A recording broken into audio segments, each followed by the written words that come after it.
One stock which could be a big mover today in trade, and Pankaj joins in to tell us exactly what is this big boost for Biocon, which everyone's talking about today. Pankaj? Good morning, Aisha. If you look at Biocon, a big important news flow has come through. Their second biosimilar application has also been approved by US FDA, and this is a big biosimilar drug that we are talking about. It's used to enhance the white blood corpus cells in the in human body, and they have got an approval for this. Again, there were a lot of question marks. What happens? How things happens for Biocon going ahead, but with this coming in, now probably you should see some amount of movement as far as Biocon is concerned. It's a big drug. It's almost $4 billion on an annual basis. There are still very limited players. In fact, Biocon is the second player to do so. So they would get, a lot of margin in terms of the overall business. However, it's in collaboration with Mylan, so there would be a certain amount of sharing which they have earlier agreed on. But overall, this proves the R&D capability. Company has been constantly for the last 7-8 years investing into R&D, and now with this second launch coming in,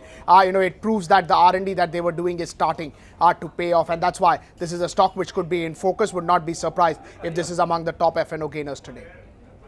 Yeah, indeed. The stock already moved a good 1% in an otherwise bleak market in anticipation of this approval coming in. Today, surely you could see fireworks in this one. But Vivek, what are the other stocks in news?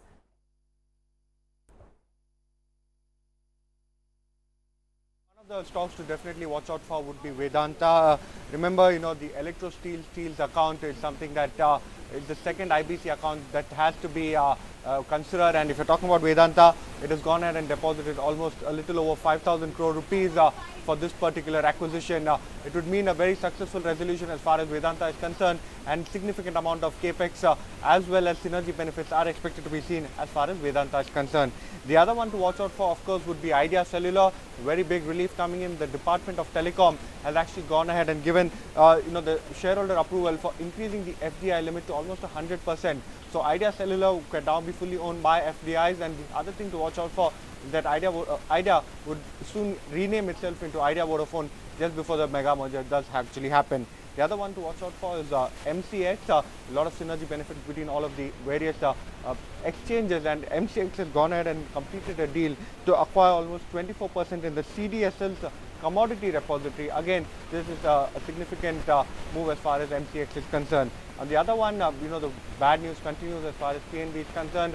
We saw a lot of downgrades happening from the brokerage space. Now even rating agencies have joined the bandwagon. They've downgraded PNB's viability rating to B, and the rating watch has been put down to negative. So that actually means that there is further scope for a further downgrade. Last one, Sudarshan Chemical, a significant update over here. The company has completed a deal to send its plastic master batch business, and the other thing to watch out for, the company has committed almost 1,000 crore of capex over the next 5 years to go ahead and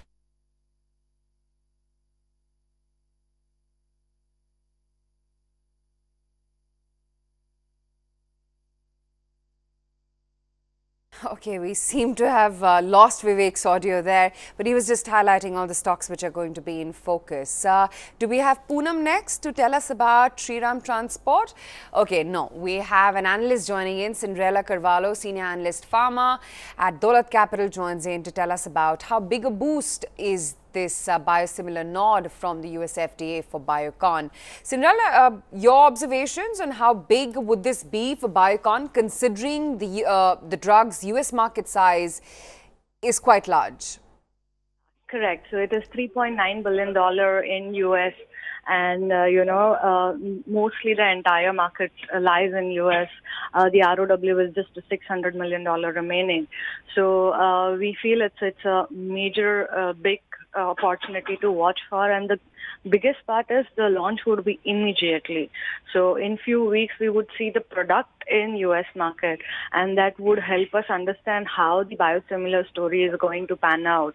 And it will be the first opportunity from the Biocon Mylan partnership to see how these drugs are coming. As Trans-2 was the first approval, but the launch is expected either in the fourth quarter FY19 or first quarter FY20. So this will be the first launch in US, and all eyes on that. Yeah.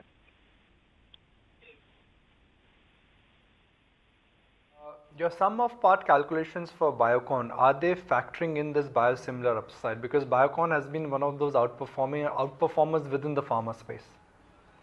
Correct. So we had an opportunity considered of around 15 to 16 rupees EPS from Neulasta alone to Biocon. So that is about we are looking forward in this year at least. We can say around 12 to 16 rupees EPS, considering a 25% market share with 25 to 30% price erosion.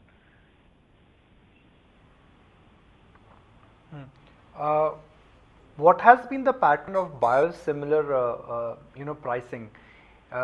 Does it move like the way how generic products launches have moved in the past? When I say that, let me be slightly more descriptive. Every time a drug moves off patent and when it is introduced by the global generic players, we see a massive price erosion. Do you see that could happen in biosimilars as well? No, dear. See, the way biosimilars, I mean, these are early launches in US also for biosimilars. We know, there have been only 2 launches of that. Only one is in the market right now. So what we have seen in US is around 15 to 20% price erosion. And that is what we expect for this. But still, we have built in around 25 to 30 on a safer side,